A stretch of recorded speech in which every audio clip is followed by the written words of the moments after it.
Gracias, Alberto. Bueno. Muy buenos días, hermanos. Señor les bendiga. La verdad estamos muy contentos y muy agradecidos por este precioso fin de semana que el Señor nos permite estar con ustedes y disfrutar. No conocía este local. La última vez que estuve estabais en un cine, me parece, ¿no? Y bueno, gracias al Señor ahora están en otro lugar y creo que se está quedando pequeño la cosa, ¿eh? Así que no sé cuáles son los proyectos, pero esto se va a quedar pequeñito, ¿eh? También yo vengo acompañado, en este caso vengo con mis dos hijas, que una está, sí, ahí están, mis dos hijas, Priscila la mayor, con su marido y con mi nieto. Si oyen algún grito o algo, pues es él, ¿vale?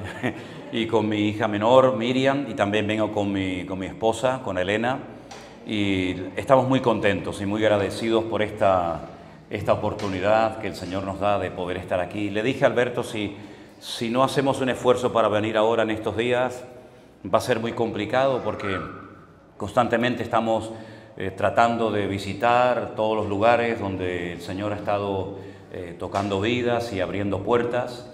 Y quiero que sepan que ustedes han sido, digamos, la última incorporación de una iglesia a este ministerio, Centro Evangélico Vida Nueva, ¿no? Pero quiero que también se sientan parte de un ministerio que el Señor ha estado bendiciendo mucho y que se han abierto puertas en lugares donde jamás en la vida habíamos soñado que el Señor nos llevaría, ¿no? Por ejemplo, en este momento tenemos un matrimonio que vive en Alicante, pero que lo hemos mandado a nuestra iglesia en Bruselas porque no tenemos un pastor que atienda la obra allí. De hecho, la gran necesidad que tenemos ahora mismo es de obreros preparados, de obreros cualificados que pudieran encargarse, por ejemplo, de la obra en Bruselas, pero también tenemos un hermoso grupo de hermanos en Madrid. Y de vez en cuando, pues va o Alberto, o Anderson, o yo, o cualquier otro hermano, porque tampoco tenemos un pastor que los pueda atender, digamos, físicamente allí, ¿no? En la zona de Levante, Valencia, Alicante, Castellón y toda esa zona tenemos a nuestro hermano Adrián con su esposa Conchi. Aquí en Iván. Bueno, Adrián. Iván y Conchi. Aquí tenemos, como sabéis, dos congregaciones hermosas. Una es esta, de Puerto Rosario, la otra es... El otro día me equivoqué y cada vez que meto la pata en internet, al día siguiente me comen la gente. No sé qué. Ah, también tenéis obra en Corralejo. Digo, bueno, a lo mejor hablé por fe, que teníamos algo en Corralejo y resulta que era en... ¿Cómo se llama? En Morrojable, ¿no?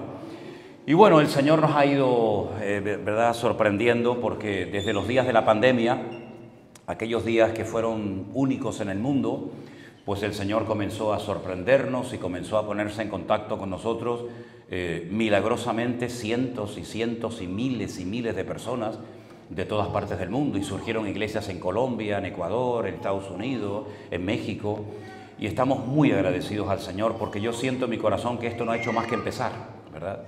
Lo importante es que le demos, por supuesto, toda la honra, toda la gloria al Señor siempre, por supuesto, eso, la obra quien la está haciendo es el Señor, no el hombre. Pero en segundo lugar, que también estemos abiertos a lo que el Señor tenga preparado para cada uno de nosotros en un futuro no muy lejano, porque esto no ha hecho más que comenzar y sabemos que el Señor tiene ganas de hacer grandes cosas, no solamente entre su pueblo, sino también, por supuesto, alcanzando a centenares y a miles de personas que de alguna manera, en algunos casos, se han puesto por primera vez en contacto con las cosas de Dios, ¿verdad? Muchos maridos, ¿no?, me dicen, bueno, yo a través de los devocionales y de este tema del pastor online y de los cultos, es la primera vez en mi vida que comienzo a interesarme por la lectura de la Biblia, por la palabra de Dios. Y yo siempre digo que cuando una persona rompe ese hielo, ese miedo, porque parece como que hay miedo, ¿no? Uno es capaz de experimentar todo tipo de experiencias y de leer todo tipo de cosas raras y extrañas, pero cuando hablamos de la Biblia, como que la gente dice, se pone en guardia. Cuando este es un libro, este libro concretamente que tenemos en nuestras manos, es el único libro que usted lo puede leer toda su vida. Yo llevo más de 40 y pico de años leyéndolo todos los días. Y nunca te cansa. Eso no te va a pasar con ningún libro. Ningún libro lo vas a leer cientos y miles de veces y siempre te va a decir algo nuevo, pero este libro sí. Esta versión, esta traducción en español que tenemos nosotros, se hizo aquí en España. Tenemos que estar tremendamente orgullosos de que unos sacerdotes sevillanos en un monasterio, en la época de la Inquisición en España, se atrevieron a traducir de los textos originales del hebreo, el Antiguo Testamento, y del griego, el Nuevo Testamento, la Biblia al idioma español, al castellano, ¿verdad? Y es un privilegio el poder tener la palabra de Dios en nuestro propio idioma. No fue fácil introducir la Biblia en aquellos tiempos en España, dicho sea de paso, estaba prohibida. De hecho, Julianillo, que era aquel pequeñito, casi jorobado de aquellos siglos, metía las Biblias en toneles de vino a través de los Pirineos, al final fue quemado por la Inquisición en España, ¿no? Quiero decir que cada vez que usted abra este libro, quiero que sepa que hay muchas vidas que terminaron siendo sacrificadas, quemadas, torturadas, para que la palabra de Dios llegara hasta nuestras manos en el día de hoy. Así es que vamos a orar en este momento, porque vamos a abrir la Biblia ahora y vamos a leer una porción, varias porciones de este santo libro, y Dios va a hablar a tu vida y a nuestros corazones. Amén, hermanos. Oramos al Señor. Te doy muchas gracias, Señor, por esta oportunidad y este privilegio maravilloso que nos estás dando en esta mañana de poder estar aquí reunidos en este lugar. Gracias por esta obra, esta iglesia que tú has levantado, y oramos para que tú la bendigas, la prosperes y la uses grandemente. Ahora pedimos, Señor, que cuando leamos tu santa palabra, tú hables a nuestros corazones, a nuestras vidas, y podamos disfrutar de este tiempo de reflexión en torno a tu palabra, en torno a estas historias extraordinarias que tú cuentas en tu palabra y que tanto beneficio y crecimiento espiritual pueden producir en nuestras vidas. Nos ponemos en tus manos, en el nombre de Jesús. Amén. Amén. Amén. Tenemos, curiosamente, 4 biografías de Cristo en nuestras Biblias o evangelios. Y yo quiero leer unos versículos del tercer evangelio, que se llama Lucas. Saben que Mateo, que fue un discípulo de Cristo, decidió contar desde su punto de vista la vida más extraordinaria que jamás ha pisado el planeta Tierra, que fue la vida de nuestro Señor Jesucristo. Él era judío y él, cuando escribe su evangelio, tiene en mente a su pueblo, a su gente. Grandes conocedores de las Sagradas Escrituras, de las profecías que se habían escrito en el pasado acerca del futuro Mesías. Y por eso él, cuando escribe su evangelio, muchas veces recurre a la frase o a la expresión como está escrito por el profeta y como dijo el profeta, ¿verdad? Porque los que van a leer su evangelio saben de qué está hablando. Sin embargo, Marcos le va a escribir a gente que no tiene ni idea de la Biblia, no tiene ni idea de los profetas del Antiguo Testamento. Él le va a escribir a los romanos, gente politeísta, gente idólatra, gente arrogante, soberbia, gente que en aquel momento dominaba prácticamente el mundo conocido, desde Finisterre en España, todo Portugal, España, Francia, Alemania, toda Europa era prácticamente de ellos, el Medio Oriente, todo lo que es hoy en día el Magreb o todo lo que es el norte de Europa. Y entonces él no emplea la expresión como está escrito por el profeta, porque ellos no tenían profetas. Por lo tanto, ellos no tenían ni la más remota idea de lo que significaba una profecía. Y por eso las palabras, las expresiones, el estilo literario de Marcos es completamente diferente. Sin embargo, Lucas le va a escribir a un hombre culto, un tal Teófilo. Ese nombre significa el que ama a Dios o el amado por Dios. Y él emplea un lenguaje muy profundo, porque emplea un estilo del griego clásico, donde aparecen expresiones e historias que no aparecen en ningún otro evangelio, ¿vale? Y bueno, ya el de Juan, digamos, es tema aparte, porque fue el hombre que más cerca vivió del corazón del Señor Jesucristo, lo conoció muy bien, eran casi parientes, y fue el hombre que permaneció fiel hasta el pie de la cruz, y fue el hombre que tuvo el privilegio de llevarse a su casa, a Éfeso, donde terminaron viviendo, a la madre, a María, del Señor Jesucristo. Imagínate las conversaciones, supongo yo, hasta altas horas de la noche que Juan habrá mantenido con María diciéndole, oye, y cuéntame esto, y cómo fue aquello, ¿no? Y tantas cosas interesantes. Pero Lucas dice que él después de haber investigado diligentemente, quiso escribir por orden una especie de biografía de la vida de Jesús. Y él cuenta milagros, parábolas, resurrecciones de muertos, etc. Pero curiosamente al final del Evangelio, él habla del día de la despedida. Porque fueron 3 años maravillosos, créanme, ¿eh? Eran 24 horas al día pegado al Señor Jesucristo, y ellos sabían cosas que nosotros nunca vamos a saber, por lo menos en esta vida, porque no vivimos pegados a Cristo como ellos vivieron. Ellos sabían la altura de Cristo, ellos sabían el color de sus ojos, ellos sabían los gestos que tenía, las costumbres que tenía, que no las reflejaron en los evangelios. Pero Lucas, al final de su evangelio, dice que el día de la despedida, Jesús decidió retirarse un poco, como a unos 5 kilómetros aproximadamente, fuera de la ciudad de Jerusalén, a una localidad llamada Betania. Betania, como bien saben ustedes, era un pueblecito que existe hoy en día, de mayoría árabe, hay que decirlo, donde vivía una familia que para nosotros es muy conocida y yo diría que hasta muy querida. Allí vivía ¿quién? Marta, María y Lázaro, ¿verdad? Aquel que había estado 4 días muerto y el Señor lo había resucitado. Pues en Lucas 24, verso 50, dice que lo sacó fuera hasta Betania y alzando sus manos los bendijo. Esto de alzar las manos era un gesto que se hacía una vez al año en el templo de Jerusalén por parte del que llamaban el Cohen Gadol, el gran sacerdote o el sumo sacerdote, como nosotros le conocemos, que cuando la gente venía en el día más sagrado del año, el día del Yom Kippur, el día del perdón, cuando entraba el sumo sacerdote a la presencia del Señor y pedía perdón por los pecados del pueblo, y cuando éste salía afuera y ya el pueblo como que se relajaba porque la ofrenda, el sacrificio había sido aceptado, él levantaba sus 2 manos y entonces daba una bendición, que es la famosa bendición sacerdotal. Y Jesús ahora hace exactamente lo mismo que hacía el sumo sacerdote en aquel gran día de la fiesta.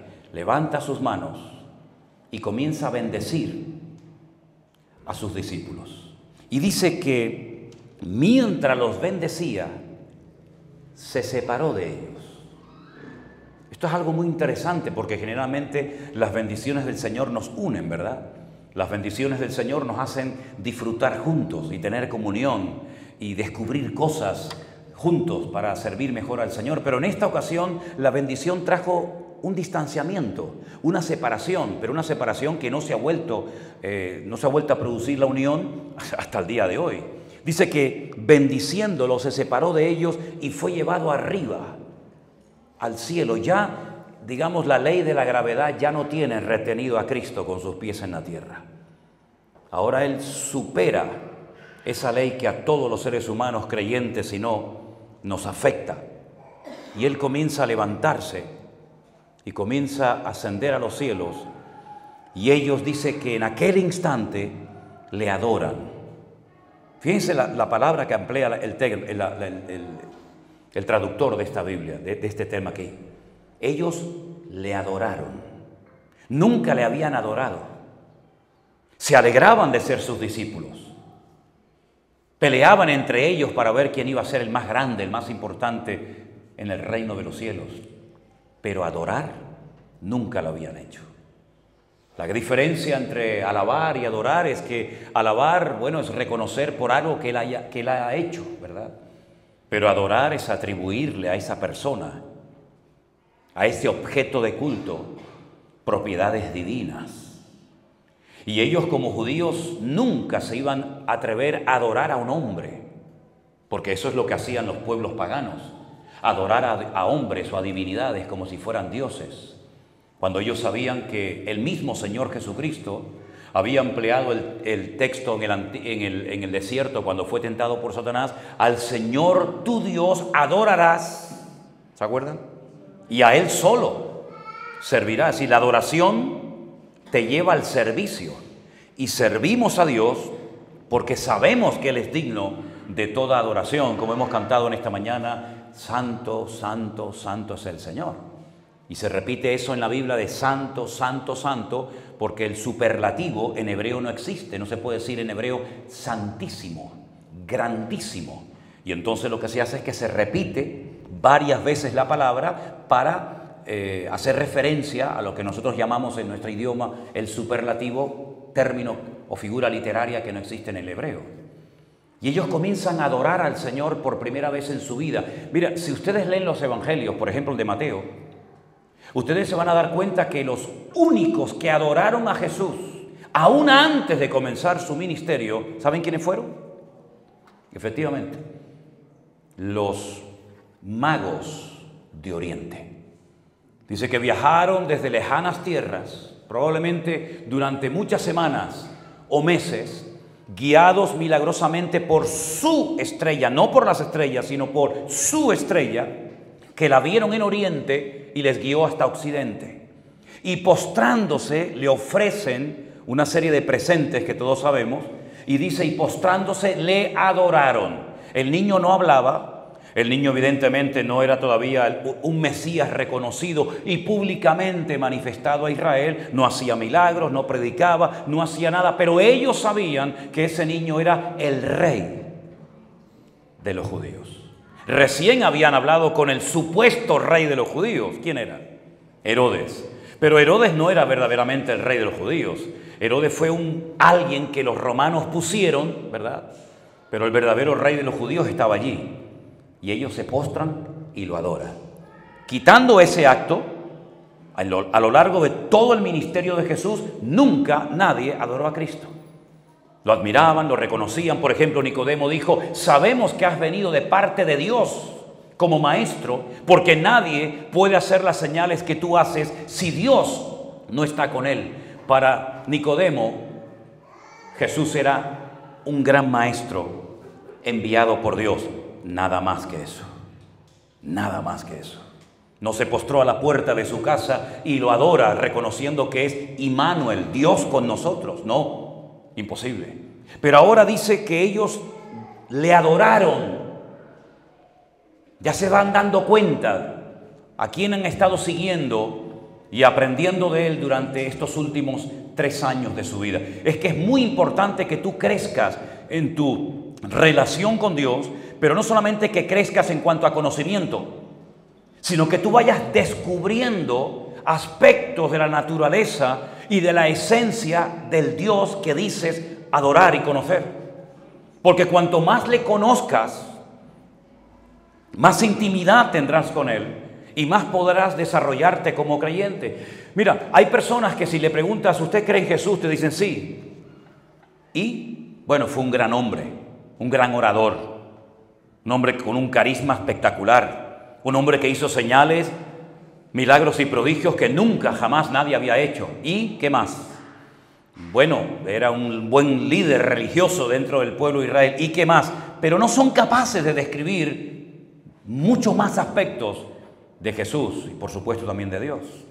Sin embargo, ellos ahora se dan cuenta de que ese que ha estado con ellos en sandalias, de una forma tan humilde y sencilla, que no destacaba por encima de los demás por ser el más guapo, el más alto, sino casi pasaba desapercibido, ellos ahora son capaces de adorarlo, porque reconocen que tienen delante de sus narices nada más y nada menos que al Rey de Reyes y al Señor de los Señores.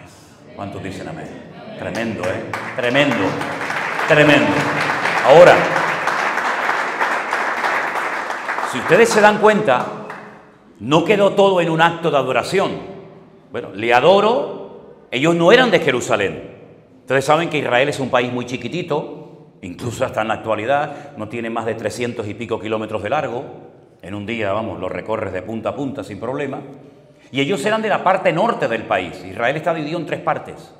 El norte se llama Galilea, el centro se llama lo que es Samaria, y la parte sur, la provincia, la región del sur, se llama Judea. Jerusalén está en el sur, en Judea, ¿verdad? En el territorio de lo que era Judá y Benjamín. Cuando ellos le adoran, ellos no se van a su casa. Ellos no se van a Galilea. sino que hacen algo que a mí siempre me ha llamado poderosamente la atención. Mire lo que dice el verso 52. Ellos, después de haberle adorado, volvieron, ¿a dónde? A Jerusalén. ¿Y qué van a hacer a Jerusalén? Si ellos no son de Jerusalén, sus trabajos no están allí, sus familias no están allí, sus hijos no están allí, ellos no son de aquel lugar. Y además, no solamente no son de allí, sino que además allí están los peores enemigos, tanto de su maestro como de ellos mismos. Porque días atrás habían crucificado a las afueras de Jerusalén al Señor Jesús. Volver a Jerusalén es un disparate. Es volver a meterte en la boca del lobo. Allí está Anás. Allí está Caifás, que eran el yerno y el suegro. Allí están los peores enemigos de ellos, los fariseos, los escribas, etc. Volver a Jerusalén es una locura. Pero ¿por qué vuelven a Jerusalén y no se van otra vez a su región? Porque habían recibido una orden del Señor. El Señor les había dicho en ese día de la despedida, aquí no lo dice, pero lo dice en otras partes y también en el libro de los Hechos, capítulo 1, id a Jerusalén y esperad la promesa del Padre. No sabían lo que era la promesa del Padre. No sabían cómo iban a darse cuenta de que la promesa del Padre de Dios ya se había materializado, ya se había cumplido. Por lo tanto, es un poco ambiguo, ¿no? Voy a Jerusalén y espero a que se cumpla una promesa, pero esa promesa, ¿cuándo sé que se ha cumplido? ¿Voy a sentir algo? ¿Se me van a poner los pelos de punta? ¿Voy a ver algún ángel descender del cielo? ¿Cuál es la señal? ¿Cuál es la evidencia de que dicha promesa se ha cumplido? No les dice nada. Les dice, id a Jerusalén y esperad la promesa del Padre. A mí siempre me ha interesado esto de esperar, porque es algo que, por lo menos a mí, me ha costado y me cuesta mucho esperar. Yo, por ejemplo, cuando voy a un sitio y hay cola, aunque el sitio sea muy bueno para comer, yo digo, no, yo me voy. Yo no voy a estar haciendo una hora cola para comer. Me voy a la panadería, me compro un pan y Santas Pascuas. Cuando vas a un banco y hay una cola, dices, vengo otro día. ¿A alguno de ustedes les gusta esperar colas y le encanta estar en atascos de tráfico? ¿Verdad que no? Sin embargo, es una de las lecciones de vital importancia en la vida de un creyente, aprender a esperar pacientemente en Dios. Encomienda al Señor tu camino, confía en Él y Él hará. ¿Cuándo? Ni idea. ¿Cómo? Ni idea. Pero tú espera pacientemente en el Señor. Bueno, ellos se van a Jerusalén y la pregunta es, ¿esperaron cuánto tiempo a que se cumpliera esa promesa del Padre? Bueno, vamos a hacer las cuentas. Dice la Biblia que el Señor Jesucristo, cuando resucitó, ¿cuánto tiempo estuvo con sus discípulos hablándoles, enseñándoles cosas acerca del reino, compartiendo con ellos enseñanzas profundas, recordándoles lo que Él les había enseñado? ¿Cuánto tiempo estuvo según la Biblia? 40 días, efectivamente, 40 días. ¿Cuántos días había estado muerto y sepultado? 3, ¿sí? Ya son 43. Bien. Hechos capítulo 2 dice, cuando llegó el día de Pentecostés, estaban todos unánimes juntos. Y de repente, así, sin esperarlo, y allí ocurre algo que Pedro entendió que eso era a lo que se refería el Señor Jesucristo cuando le dijo, esa es la promesa del Padre. No os dejaré huérfanos, rogaré al Padre para que os envíe el Consolador para que esté con vosotros para siempre. Él tomará de lo mío y os lo hará saber. Él os recordará todas las cosas que yo os he enseñado. Y cuando Él venga, Él se encargará de convencer al mundo de justicia, de pecado y de juicio. Porque no hablará por su propia cuenta, sino que hablará todo aquello que yo le indicare. Entonces, si estuvo el Señor 3 días sepultado, muerto, 40 días después de su resurrección caminando con sus discípulos, y la palabra o la fiesta Pentecostés significa 50, ¿cuánto tiempo estuvieron esperando? 100. Una semana, 7 días, ¿sí o no?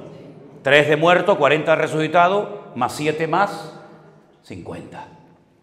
En hebreo la palabra o la fiesta de Pentecostés, como la llamamos nosotros, se conoce con el nombre de Shavuot. Es el plural de Shavua. Shavua es semana, Shavuot son semanas, es la fiesta de las semanas.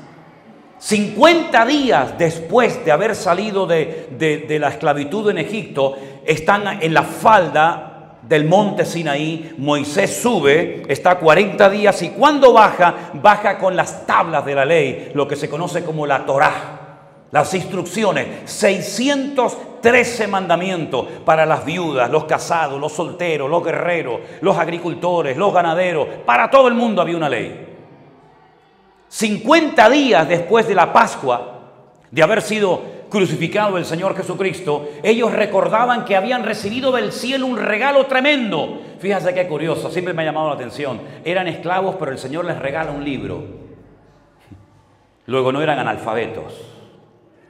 Sabían leer y escribir. Nunca han existido analfabetos en el pueblo de Israel. Los niños aprenden a leer en casa con su papá, con la palabra de Dios en la mano. Un detalle para mí muy significativo.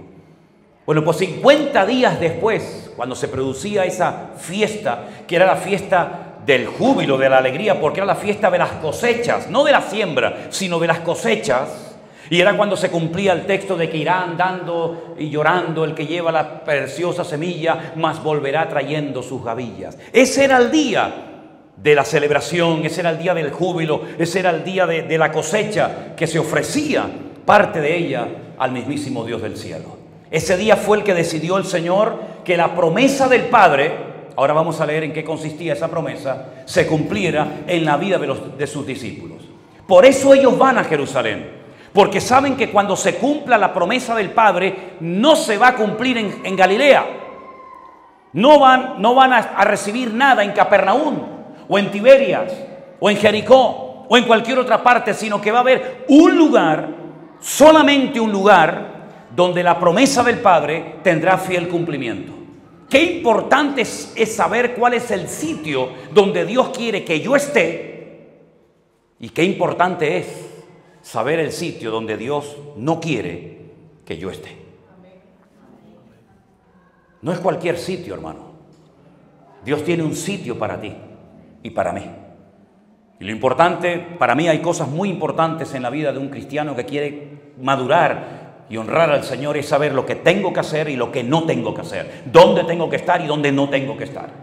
Y ese no era el día para estar en casa con la familia en Galilea. Ese era el día para estar esperando y orando pacientemente en la ciudad de Jerusalén, en un lugar que lo conocemos como el aposento alto, donde días atrás el Señor había partido, ¿se acuerdan? El pan y el vino, la misma casa donde se hizo el pacto, aquel pacto profetizado por Jeremías en el Antiguo Testamento. En la misma casa era donde ellos estaban orando, esperando la promesa del Padre.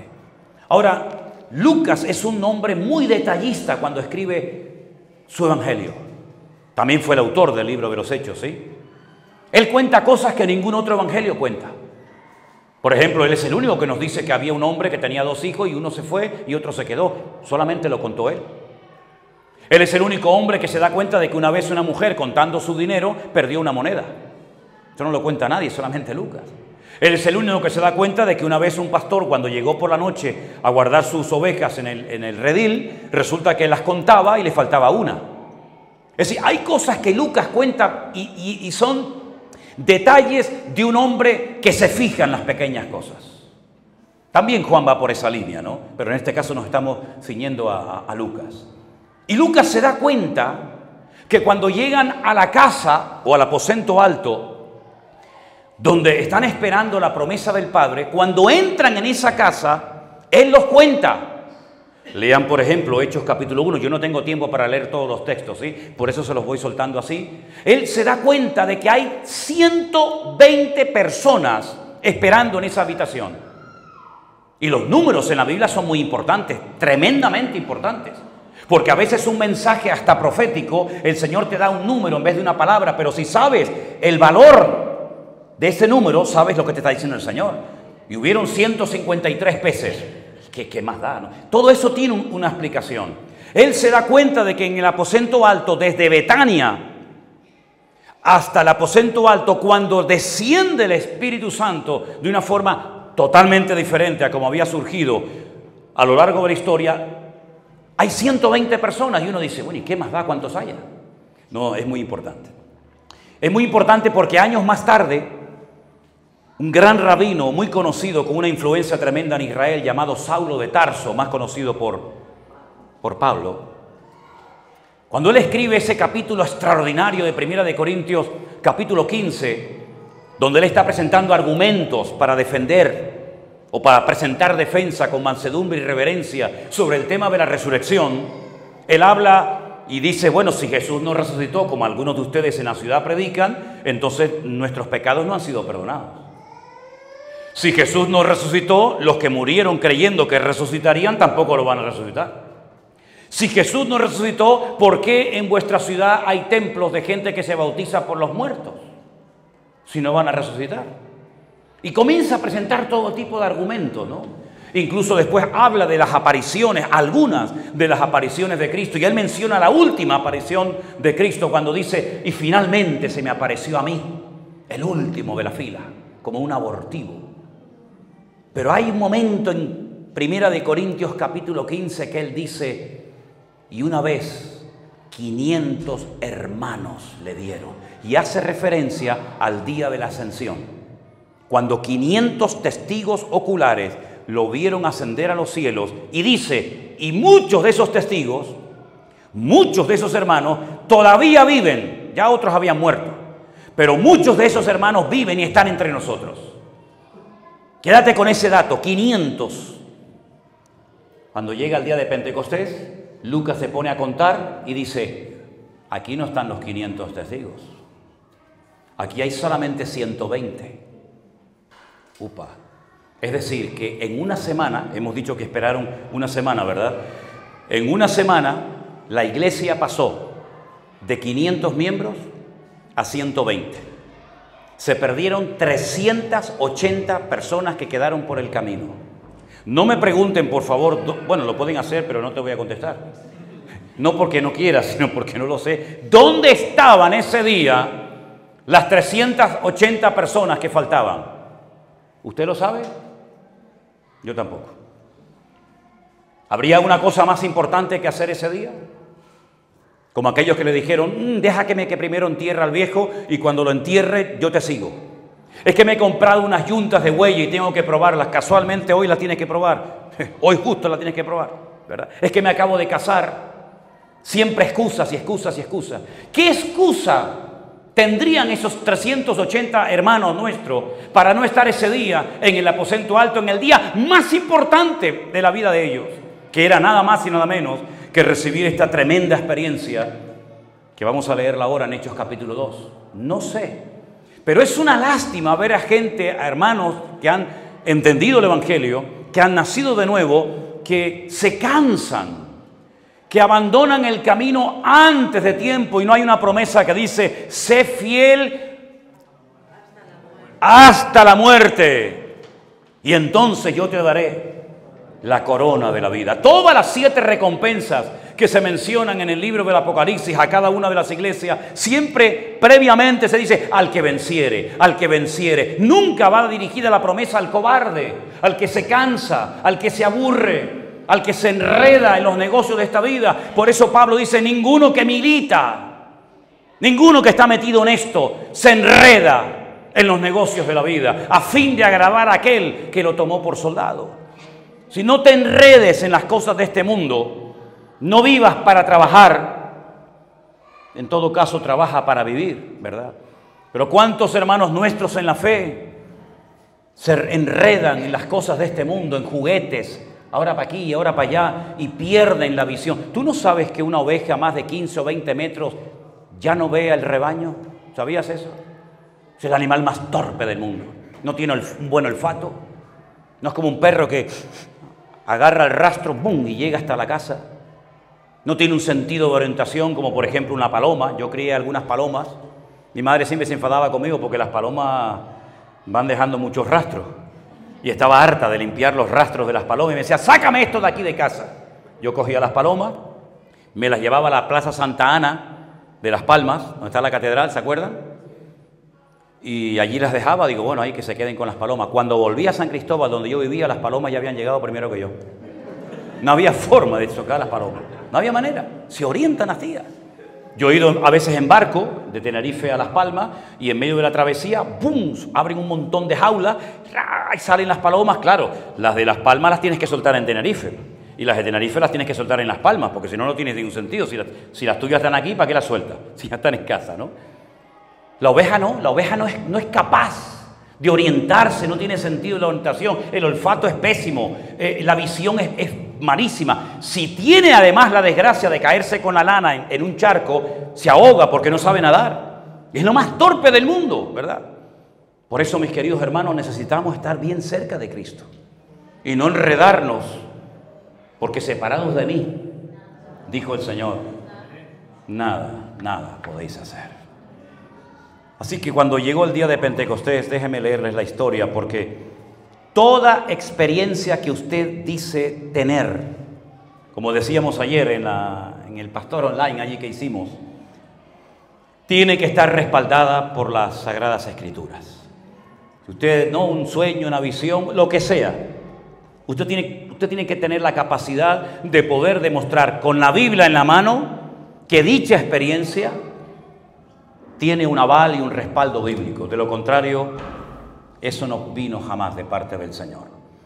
Cuando se junta un montón de gente porque ven que allí está pasando algo, porque ven que un grupo de personas que no sabían hablar en otros idiomas, comienzan a hablar en árabe, comienzan a hablar en las lenguas del mundo conocido, sin ellos conocerla, evidentemente, se produce un alboroto, un estruendo, además el ruido que produjo el mover de Dios. Pero cuidado, hay ruido donde no está el mover de Dios, pero hay ruido donde sí a veces puede estar también el mover de Dios. No siempre el ruido es señal de que el Señor esté ahí. Cuando ellos comienzan a ver que allí está pasando algo, Pedro se pone en pie y dice, vamos a leerlo en Hechos capítulo 2, por favor. Versículo 14, Pedro, poniéndose en pie con los 11, alzó la voz y les dijo, varones judíos y todos los que habitáis en Jerusalén, esto sea notorio, oíd mis palabras. Estos no están ebrios, como vosotros suponéis, puesto que es la hora tercera del día. La hora tercera del día son las 9 de la mañana. Parece ser que a las 9 de la mañana en aquella época en Israel nadie se emborrachaba. Bueno, yo creo que si esto pasara hoy en día, ese argumento no es válido, porque hoy en día a cualquier hora es buena para emborracharse, según algunos. Yo me acuerdo que una vez se me acercó un borrachito a las 8 menos cuarto de la mañana y me dice, jefe, ¿qué hora es, jefe? Le digo, las 8, dice, ¿de la noche o de la mañana? Digo, déjalo, da igual, no entendía nada. A las 9 de la mañana parece que en Jerusalén no se emborrachaba nadie. Nosotros no estamos borrachos. Esto es lo dicho por el profeta Joel. Y él no tenía una Biblia como yo en esta mañana en la mano. Él lo tenía aquí. Él sabía de memoria que Joel había dicho que en los postreros días, dijo Dios, derramaré de mi espíritu sobre toda carne. Vuestros hijos y vuestras hijas profetizarán. Vuestros jóvenes verán visiones y vuestros ancianos soñarán sueños. ¿Usted tiene muchas visiones o muchos sueños? Porque si sueñas mucho, ya te estás haciendo viejo.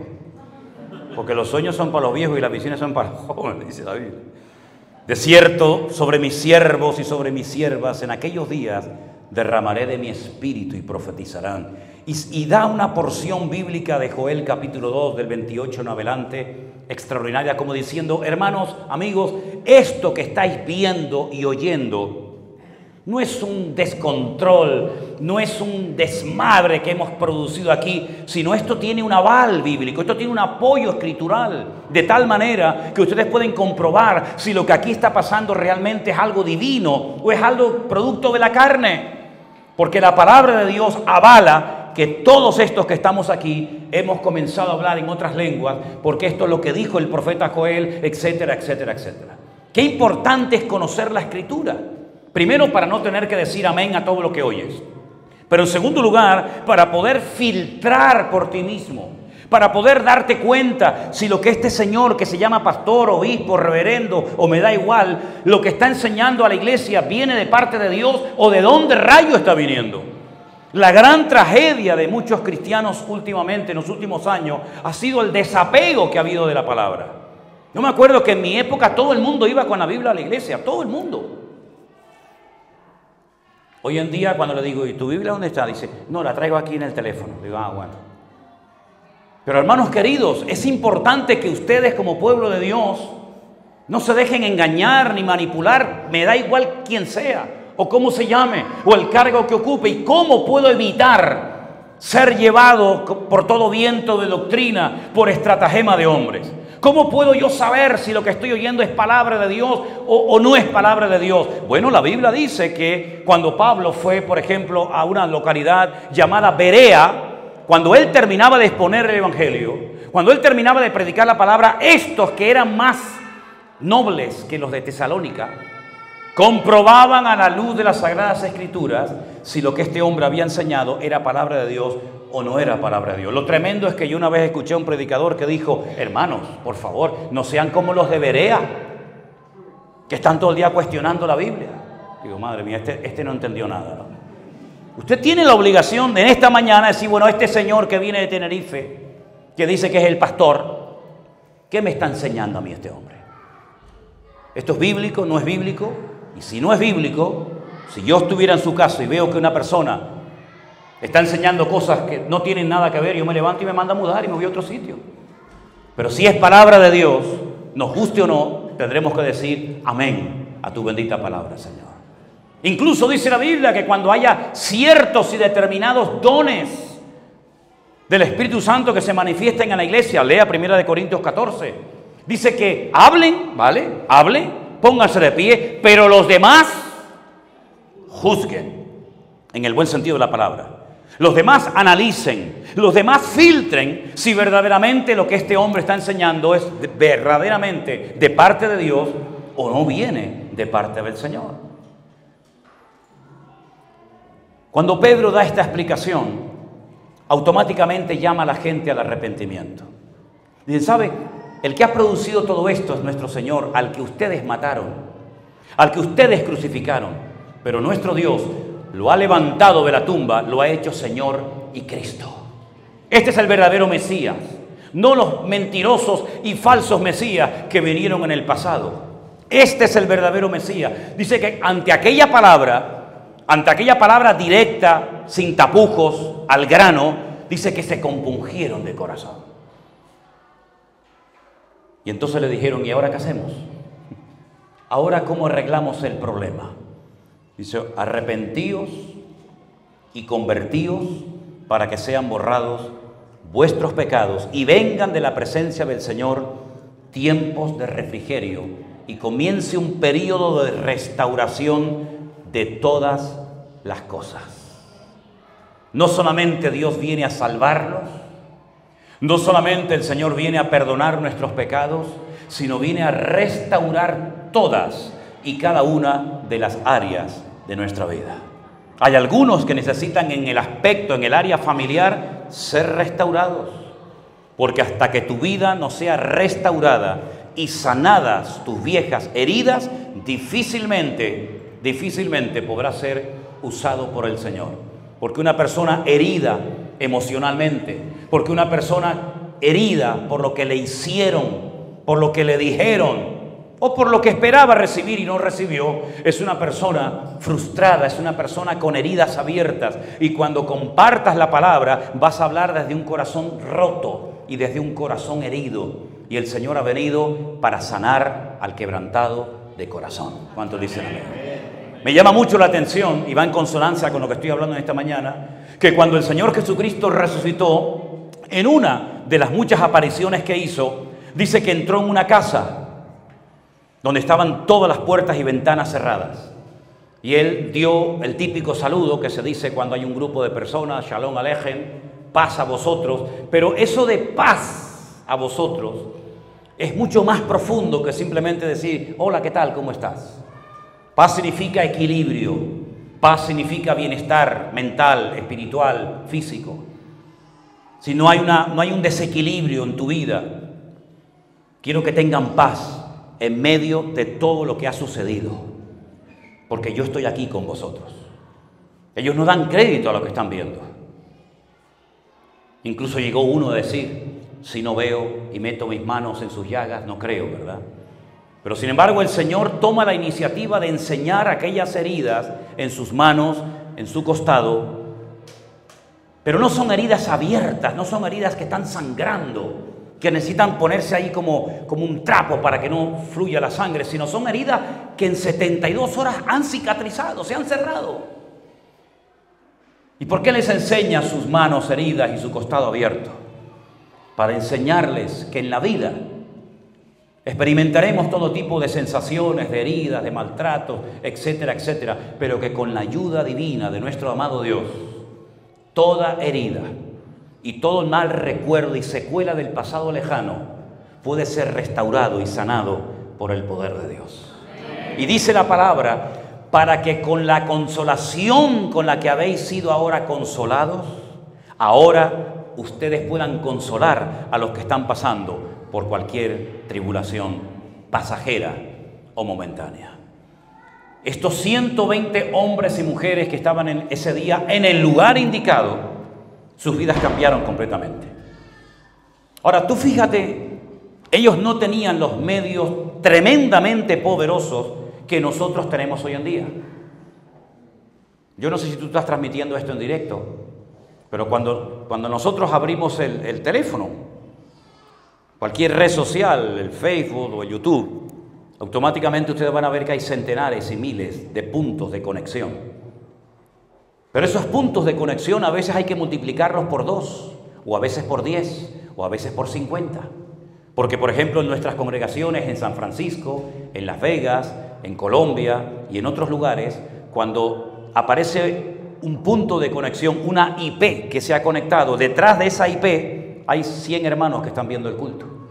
Por lo tanto, no es que haya 2000 simplemente viéndolo, sino que pueden haber miles y miles de personas. ¿Saben lo que significa que en tiempo real, desde una isla como esta, Fuerteventura o cualquier parte del mundo, tú puedas transmitir el mensaje del Evangelio a miles y, ¿por qué no, a millones de personas en tiempo real?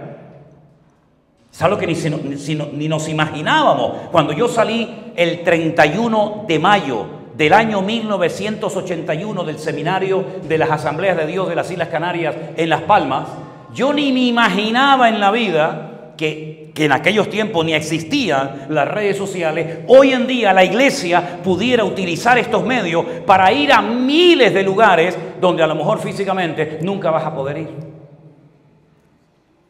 Lo máximo que podía hacer Pablo para extender su enseñanza era transmitirlo oralmente de uno a otro, o escribir epístolas y cartas para que llegaran a lugares distantes. Pero hoy en día la iglesia dispone de unos medios tremendos. Miren, por ejemplo, los días de la pandemia. Marzo del 2020. Todo el mundo encerrado en casa. ¿Saben cuántas iglesias se cerraron? Pero se cerraron para siempre, ¿eh? No las volvieron a abrir. ¿El motivo? No sé, habría que preguntarle a ellos. Nosotros comenzamos a transmitir exactamente igual que si hubiera gente en la iglesia, predicando durante días, semanas y algunos meses a sillas vacías.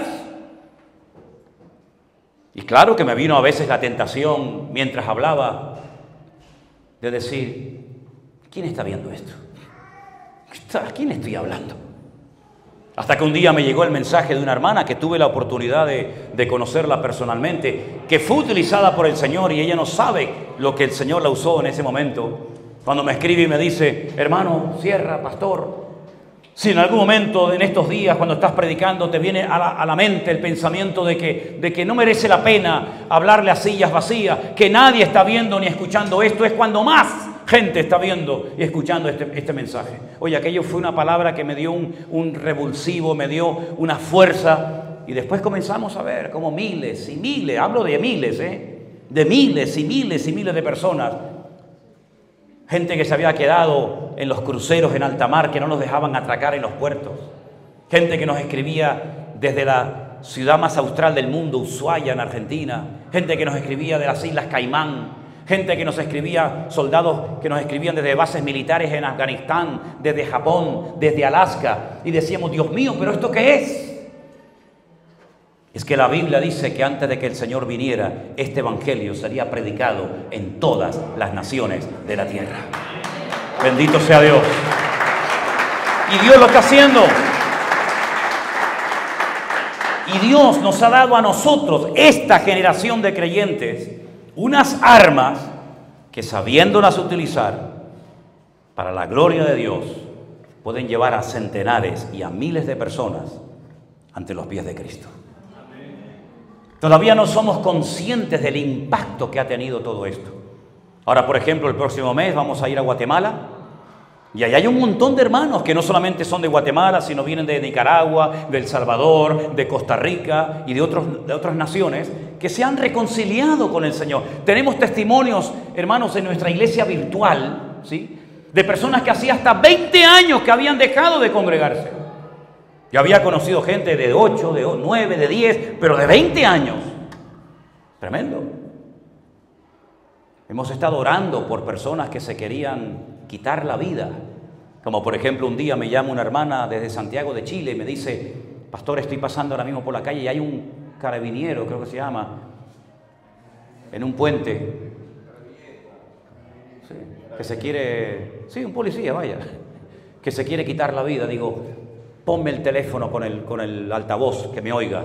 Y le hablamos y este hombre bajó del puente y no se quitó la vida.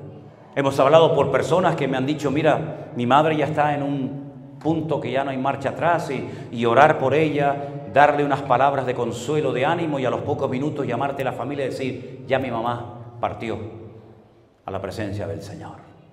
Ya tenemos hermanos nuestros que han llegado primero que nosotros a la gloria, hermanos que se convirtieron y se reconciliaron con Cristo a través de las redes sociales. Claro, era tanta la invasión de gente que recibíamos, eran tantos los correos, eran tantas las llamadas, que le dije: Señor, danos sabiduría para poder atender a toda esta gente, para poder ministrar a tantas personas heridas y para poder ayudar a que crezcan y se fortalezcan en el Señor. Y fue entonces cuando el Señor puso en mi corazón la idea de hacer una iglesia virtual, que no le hace la guerra a una iglesia presencial, ni mucho menos, pero ¿y qué hacemos con esas viejitas, con esos matrimonios, con esos jóvenes, con esos presos que se han reconciliado y convertido a Cristo a través de todo este tiempo, a través de las redes sociales? Es decir, hermanos, ya no hay excusa para no servir al Señor. Yo no entiendo cómo hay creyentes, sobre todo jóvenes, que se aburren, que se cansan, cuando hay tanto trabajo por hacer. Hermano, cuando ellos recibieron aquella experiencia en el aposento alto, no era como una meta, sino era un medio, era una capacitación sobrenatural para que pudieran ir por todo el mundo a predicar el Evangelio. ¿De qué servía haber sido llenos del Espíritu Santo? ¿Para qué? ¿Para cantar mejor? ¿Para tener cultos más avivados y seguir disfrutando y engordando nuestros estómagos en la iglesia? ¿O era una capacitación sobrenatural para poder ir hasta lo último de la tierra llevando el Evangelio de Jesucristo? Era para eso. Y toda la experiencia, todo el conocimiento, todo lo que hasta el día de hoy tú has tenido la oportunidad y el privilegio de aprender y de recibir, es para capacitarte, para que puedas desarrollarte como creyente y ser un instrumento útil en las manos de nuestro Dios. Yo quiero que en esta mañana nos pongamos de pie un segundito, amados hermanos.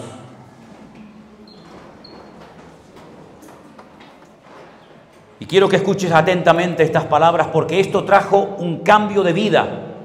El estilo de vida de los discípulos cambió completamente. Como nuestro estilo de vida, nuestras prioridades tienen que cambiar después de haber tenido un encuentro tremendo, una experiencia con Cristo. Dice que a raíz de todo esto sobrevino temor a toda persona. La ciudad ya no fue la misma, no. Ya en la ciudad había un respeto, en la ciudad había un temor, una reverencia, porque muchas maravillas y señales eran hechas por los apóstoles. Todos los que habían creído, escuchen bien, tenían en común todas las cosas. Vendían sus propiedades, sus bienes y los repartían a todos según la necesidad de cada uno. Perseveraban unánimes en el templo, partían el pan en las casas, comían juntos con alegría de corazón, con sencillez, alababan a Dios, tenían favor con todo el pueblo, y el Señor añadía cada día a la iglesia los que habían de ser salvos. Tremendo. Un cambio de vida radical. Cierra tus ojos y dile al Señor: Señor, Cambia radicalmente mi vida ahora que te he recibido y ahora que te conozco. No podemos seguir igual después de haber conocido a Cristo. Nuestra economía, nuestra familia, nuestros trabajos, nuestra vida privada y pública tiene que cambiar radicalmente a raíz de este encuentro que hemos tenido con Cristo. Todo el mundo que te conoce tiene que preguntar: ¿qué te ha pasado? ¿Qué te han hecho? ¿A dónde estás asistiendo? ¿Por qué? Porque Cristo cambia las vidas. Y te pedimos, Señor, humildemente en esta mañana, que esta iglesia del Puerto del Rosario sea verdaderamente un ejemplo, sea una luz, un punto de referencia a todo el mundo que conozca algún miembro que asiste a esta congregación. Bendice a mis hermanos, guárdales, protégeles, ayúdalos para que no solamente crezcan en el conocimiento de tu palabra, sino que también a la hora de esforzarse y de servirte en tu reino y en tu obra. Y te daremos a ti siempre toda la gloria y la honra, porque tú eres el único digno de recibirla. En el nombre de tu amado Hijo Jesús. Amén. Y amén. Dar ese fuerte aplauso a nuestro Dios en esta mañana. Aleluya. Aleluya. Gloria a Dios. Qué bueno es el Señor. Dile a tu hermano: esfuérzate. Dile: esfuérzate, que el Señor está contigo y quiere usar tu vida. Aleluya. Gloria a Dios. Dice que iban a cantar una canción de Rey de Reyes, Señores, Señores, o no era aquí, era en la otra. En la otra, ok. Amén, hermano. Ellos creo que dentro de un ratito tienen que salir ya prácticamente, ¿no? Ok, Alberto. Hermanos queridos, Dios les bendiga. Aunque no vengamos muy a menudo, siempre le tenemos en nuestros corazones, pero es que tenemos a tanta gente que atender que a veces es imposible poder visitarles con más frecuencia. Pero gracias por haber estado en esta mañana con nosotros. Oren por nosotros para que el Señor nos dé la fortaleza necesaria para cumplir con todas las responsabilidades que Dios nos ha dado. Dios les bendiga, mis queridos hermanos. Amén. Vamos a cantar la canción de lo importante. ¿Ahora? ¿Sí? ¿Ahora? Ah. Vale, ok. ¿Tú la vas a tocar? Él dice que van a cantar lo importante. Vale. Dame la nota. Si quieres, Toca, no. Vale. No sé en qué nota la vas a tocar, pero...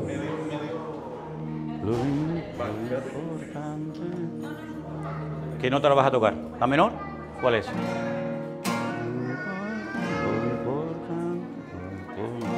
¿Y la mayor? No, la mayor no, la menor. Perdón, la menor. La menor. A ver, empiézala tú, a ver cómo la cantan ustedes aquí. Lo importante es no temer y mantener la fe. A ver esa palma, ¡vamos! Lo importante es no temer y mantener la fe. Y el que cree en Él no tiene miedo. ¡Aleluya! Miedo a perder nunca la fe. ¡Aleluya! El universo lo tenemos. De todo mal Él nos protegerá.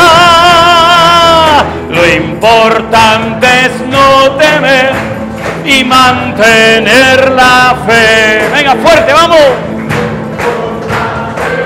Aleluya. Mantener la fe. Y el que cree en Él no tiene miedo. Aleluya. Miedo a perder nunca la fe. El Rey.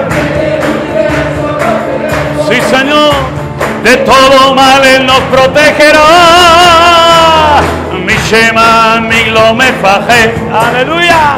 Y esta emuna de ave, velando y es el mere paola, bejucho merotano vicula.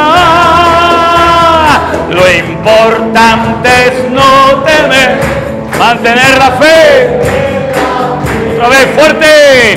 Lo importante es no temer y mantener la fe. Dígalo. Y el que cree en Él no tiene miedo. Miedo a perder nunca la fe. Al Rey solo tenemos. De todo mal Él nos protegerá. Lo importante. Aleluya. Una vez más, dígalo fuerte. Lo importante es no temer y mantener la fe. Y a su nombre, y a su nombre. Fuertes aplausos al Rey, aleluya. Lo importante es no temer. Aleluya. Venga, te quiero oír a ti. Aleluya. Ya se van.